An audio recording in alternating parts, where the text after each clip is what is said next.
Hey, welcome back to the How to Podcast series. It's Dave with you again. Hello, nice to be here with you, talking about something that I've heard a lot from new podcasters who have reached out and that I'm working with right now, that there's this fear, this overarching, underlying, all surrounding, all encompassing fear that many podcasters starting out are facing. And I want to talk to you about this fear. And if this is you, this podcast is for you. Do you want to know what the fear is? Well, here we go. So I've been working with a few new friends, fellow podcasters who are creating their shows, and I've been spending time on Zoom and chatting about their show and giving them some insight and some advice and helping them set up their podcast, helping them with their artwork, all of those great things. If I can help you with that, I would love to. That's fun for me, and I really enjoy that. But as we talk through this, I had one of these new podcasters that I'm working with, one of my clients, and they were talking about the fear of failure. They were quite open and honest and said that they were struggling with the potential that this might not work out, that they might not have the goods to be a podcaster, and they were nervous. They were afraid of failing as a podcaster. And that made me kind of do a little research and kind of go back into my notes and pull up some information about some famous failures that have happened in the past. Some things that probably we might not even realize were potentially a big failure, but people somehow managed to get themselves together and salvage something that they wanted. So I got a couple examples for you. Steven Spielberg, famous director, was rejected from film school 3 times. Couldn't even get in. Elvis Presley was fired from the Grand Ole Opry and told to go back to driving a truck. And he wasn't all shook up. Colonel Harlan Sanders of KFC fame. He actually lived in Canada, by the way, as well. He was rejected over 1,000 times before finding a franchise partner for KFC, Kentucky Fried Chicken. Walt Disney was fired from his job at a newspaper early in his career. They said that he lacked imagination. Michael Jordan, greatest basketball player of all time, was cut from his high school basketball team. Keith Urban was told that he does not have the skill or talent or the voice to be a singer. There are many, many examples of how somebody was told that they did not have the goods to be or do the thing that they're most famous for. So my point back to you at the beginning of the episode is this. If you are telling yourself that you can't do this, or someone has told you that they don't think you can do this, you are among some of the best in the world who have been told the exact same thing. The difference between failure and succeeding is what you do with the feedback. And I'm here to say that if you can share your story, your voice with the world, you can be successful in podcasting. And that's really what I want to encourage you today with, is I want to talk about the fact that I want to separate the fact that there's the fear of failure and then there's the fear of failing at your first attempt at something. There's a difference between the two. We're all going to fail. We're all going to make epic mistakes. I've done podcast episodes where I didn't record the episode in the early days, and that was fun. I've made mistakes. I've left mistakes in podcast episodes that I thought I fixed. I've done many things, and I will continue to do many things because I'm a human being, and so are you. We're not perfect. We're learning, we're growing. And again, I'm going back to some past episodes where when I find a podcast guru that mocks the failures or mocks the shortcomings of others, that makes me quite upset as a podcaster. I don't think they deserve our time and attention and accolades because they put people down. So when I think about failure and battling failure, it's a common challenge to a lot of us. And I kind of want to start off right at the beginning, just defining failure, in addition to what we've already said. So failure is subjective and has different interpretations for each person. So it's not a one-size-fits-all. Generally, it refers to not meeting a desired outcome or just falling short of your expectations. And in the context of podcasting, failure could mean not achieving the expected listener numbers or lacking engagement. We don't hear back from our listeners. Maybe we received some negative feedback going back to a past episode and how to deal with haters. Or discontinuing the podcast prematurely. We just give up. And sometimes that's what people define as failure. Some examples of failure: low listener numbers. Significant promotion can be done, captivating stories can be shared, but a podcast can still struggle to get listens. I know in some of my shows, I have amazing guests that come on and share their hearts, and I look at the numbers and I would love to see the numbers be higher to benefit my guest. But this thing just takes time. And that's the one thing that we have to understand at the beginning. Even though we would all love to see thousands and thousands of listens for every episode right out of the gate, the reality is, for the most part, and in general terms, most podcasters aren't going to see those kind of numbers when they begin. And when you see low listener counts, we start to get down on ourselves. We start to think that we're failing. We're not doing successfully a podcast that's reaching many people. But we understand that podcasting is measured different than almost every other media possible. Think about radio for a second. Radio says that we reach 3 million people in our area for the listening audience. Does that mean that 3 million people are listening to their radio station? No, that means that 3 million people live in the area of the show. Now, that's a big difference between 3 million people listening to the show and 3 million people living in the area of the show.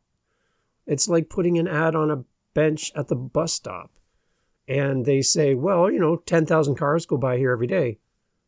Okay, well, did 10,000 cars come to a screeching halt and take a picture and write down the phone number from the ad on the bus bench?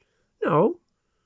When's the last time you noticed a park bench or a bus bench and the advertisement on there, and do you remember what it said? Do you know the phone number right now? Tell me the phone number. You don't know the phone number because it was a passing glance.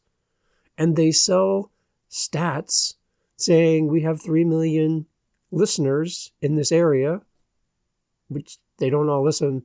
We have 10,000 cars drove by this bus stop and they didn't stop. And they say that that's an accurate stat. And then when we get into podcasting, we actually know where the people are listening from, how many listens we've had, how long they've listened to the podcast. We have more rich data around our audience and our listening audience than any other media source. And we have the opportunity to talk directly to the listener. So when you're thinking, I have small numbers, Dave, I don't have 5, 10, 20, 100 people listening to my show. Have you talked to them? Have you talked to them directly? Have you reached out to them? They just followed you on Instagram today. Did you say thank you? Have you had a conversation with your listeners? That's how you get to know who your audience is. And that's how you fight the failure and feeling like you're failing with small audiences. You build them up and show them that you really care about them as a listener. And in turn, they will become your best spokesperson and tell everyone else that they should check out your show because you truly care. Don't think that low listener numbers means that you're a failure, because it doesn't mean that. It means your podcast is new, or maybe your podcast is so niched down to a very specific audience that you're not going to reach 10,000, 200,000 listeners, because that's not the audience. You might have a very small group of people who listen to your show because of the topic, and they're really engaged with you. That's not a bad thing. That's actually a good thing. That's a number that any kind of advertiser would be interested in, because they're highly engaged and motivated to react to something you put in front of your audience and say, everyone, I would love for you to check out my sponsor today. Here's a link to their item. I use it. I love it. And I think it's going to work for you because I know you as my listener. And to have a great response from a small audience is better than having zero response from a big audience. Do you understand that? That's very important. And that's something that you can use if you want down the road to make some money from your podcast. But it takes time to build an audience that you can then put your sponsor in front of. It's not going to happen on episode 1. For the majority, 99% of the people, it's not going to happen on episode 1.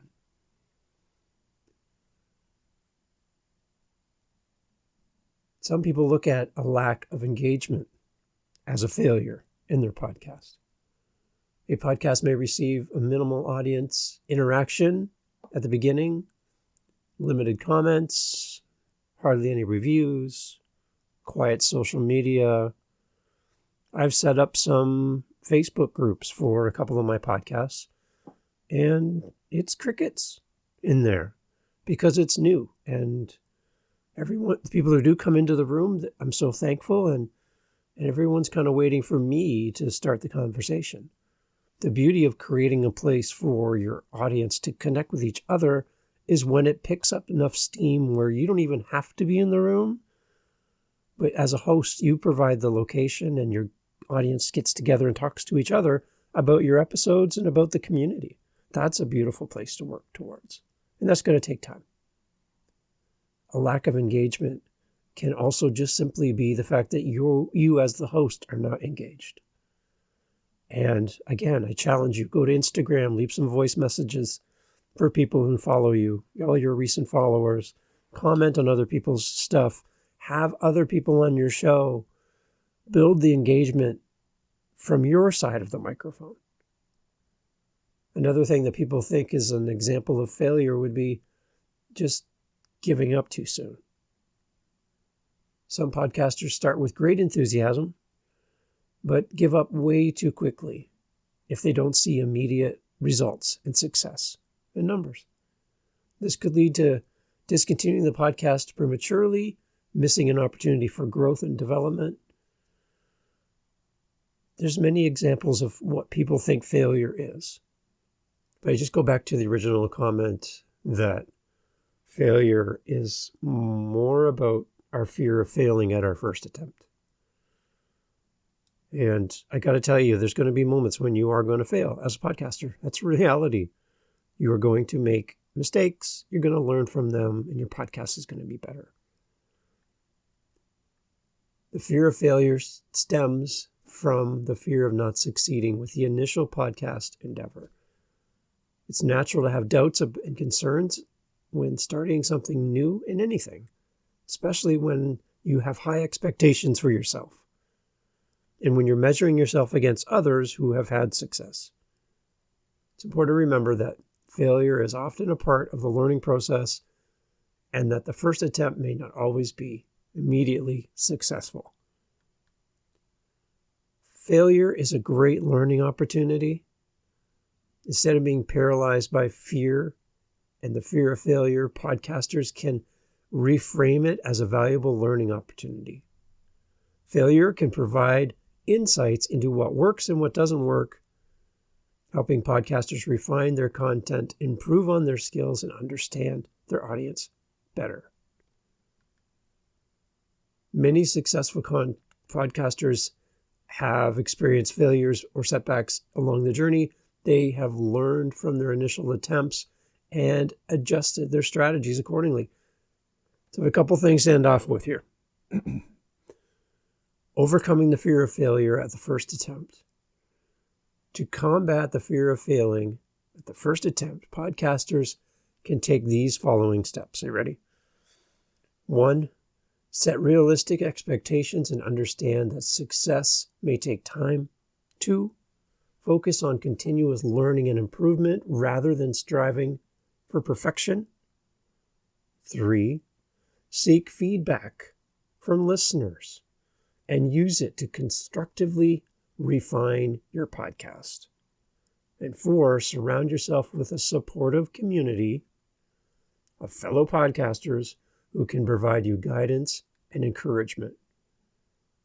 To sum it all up, failure in podcasting can be defined as not meeting desired outcomes, such as low listener numbers, lack of engagement, or just giving up. The fear of failure often revolves around the fear of not succeeding with the very first attempt. However, embracing failure as a learning opportunity, realizing that many successful podcasters experience setbacks, and focusing on growth and iteration can help overcome this fear and pave the way for a long-term podcast success. When you were learning how to ride your bike for the first time, you didn't get it on the first try. You probably had some scraped elbows and knees. You probably wrapped yourself around a pole and got some gravel in your hands as you fell off your bike. It wasn't perfect the first try. My youngest son, Sawyer, he couldn't even ride a bicycle. We had a little dirt bike. He jumped on that and took that on before he rode a bicycle. He couldn't do it. He just couldn't ride a bike. He couldn't get his balance, but he jumped on a motorcycle, no problem. So we don't always get it the first time. And you need to understand that. And if you have the expectation that you're sitting there looking at your computer, you're looking at your podcast, you're listening to it going, oh, but Dave, it's not perfect. It's not exactly the way I wanted it. It's not perfection in a bottle. Your podcast may never go out into the world. And I like this, and I've heard this many times from some super amazing podcasters who have shows about podcasting, but they mention that you don't have to be perfect to start your podcast, but you have to start to become perfect. You have to start. You have to begin. You have to start the process of getting it out there. And then getting some feedback, putting it out in front of everyone and saying, here's what I think is my best work. What do you think? And get feedback. If you have a podcast and you're developing it, you're trying to get it off the ground, you're starting your show, and you want some feedback on your podcast, you want someone to kind of listen to it, and who I'm not emotionally connected to your show, but I would love to help you, and you want me just to listen to the show and help you out in little ways or big ways, then reach out to me through howtopodcast.ca. We can either go through Zoom, we can go through email, whatever. Get me a link to your show, to your episode, and I will give you honest feedback to help you improve. The one I just did this week, I had a gentleman send me his show, and he started out really, really loud volume at the beginning because he recorded the intro separately from the recording. So his volume levels were really high right out of the gate. And then he had about a minute and a half of just music. Music was fine. It was just like a minute and a half of music on a 1 hour show. So, and then when he came in, his volume level of his microphone, because it was recorded at a different point in time than he did his intro, his volume level of the show itself was really considerably lower. So I found myself reaching and grabbing the volume and turning it up so I could hear it to the same level as the intro. So little things like leveling out all the sounds so that it's one consistent volume so that your listeners aren't adjusting their phone volume in their pocket, or shortening up some of the music. It's fine to have music, but do you need to have that much music? information like that. And he kind of came back and went, yeah, you know what? That's a good idea. And there was a couple things where he actually sneezed and he coughed during the recording, and he didn't take it out. He just left the sneeze in there. So that could be edited out and no one would even know you sneezed or coughed. So there's little things like that which would benefit you and benefit your audience. If you want some kind of feedback like that, I would love to help you with this. And again, it's completely judgment free. This is your show and you can do whatever you want. And I encourage you to do whatever you want with your show. But if you want some feedback, I would love to offer that for you. howtopodcast.ca. Go check it out over there. I would love to connect with you and help you with your podcast. You are not going to fail. Let me repeat that again. You are not going to fail at being a podcaster. You might fail at getting your podcast started. You might fail on your first episode. You might fail the first time you record an interview. There's many opportunities where you might fail. And you need to understand that. But don't be afraid of failure. And more importantly, don't think that you have to get it right the very first time. That's undue pressure for you as a podcaster. Go out there, create something, and get some feedback, and then share it with the world. Get better every episode, one at a time. And don't think that you have to have everything perfect on episode 1. Start, grow, and everything else will fall into place. So if you're listening to this today and you're battling failure right now, remember, even the most successful people in this world, people you look up to and respect, have also failed. And they've learned. And they've changed and grown in the process. Fail forward. Start your podcast. If I can help. howtopodcast.ca. Thanks for listening.